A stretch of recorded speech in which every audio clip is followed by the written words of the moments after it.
If you're gonna work independently to catch up, you'll actually turn the tables toward that wall. If you're gonna collaborate, you're gonna be at this table or you're gonna be at this table. All right, go. By differentiating in a space that's small or where you have a lot of students, we are able to set students up with the learning situations in which they can learn best.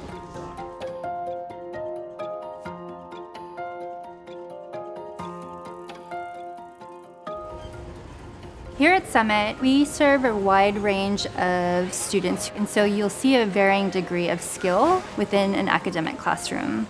Providing flexible space gives students the opportunity to learn in different ways, and it also gives the teacher the opportunity to coach them properly in a personalized manner to reach their learning goals.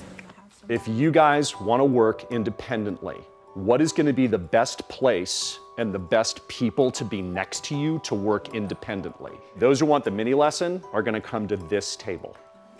We provide a lot of flexibility for learning environments, whether it's flexibility in terms of the physical space, flexibility in terms of the different choices that students have.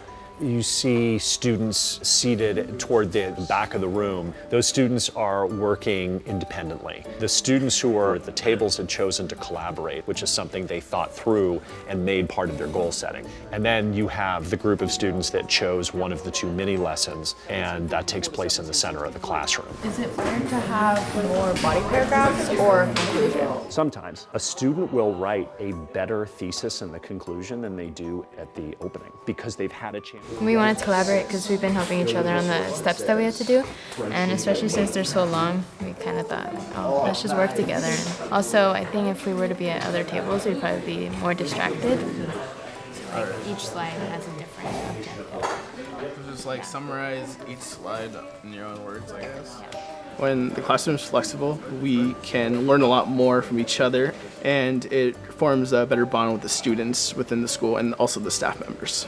You may walk by one room and see work time and the teacher floating around and giving one-on-one support to kids. Or you might see the teacher in the middle of a small group giving a quick mini lesson on something, then moving right on to the next group of students. Or you might see kids in a circle engaging in a Socratic seminar and having a dialogue about an issue that is tied to their class content. How is e-waste a cycle? You buy something and then companies start making more products. Today in biology, I grouped them together in the middle of the classroom so that they could have a space that was conducive to a discussion. Is e-waste our choice or our duty?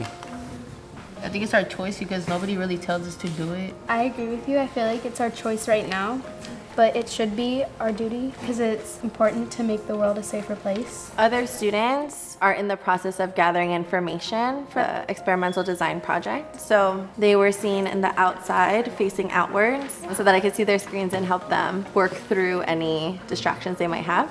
It's hard sometimes to stay focused, especially as freshmen. All right, go ahead and move. If they've mastered that or if they are ready to move on to the next thing, then our classrooms need to support that transition by being able to very quickly move desks and chairs into different groupings for the next part of the class period. You guys move quickly and safely.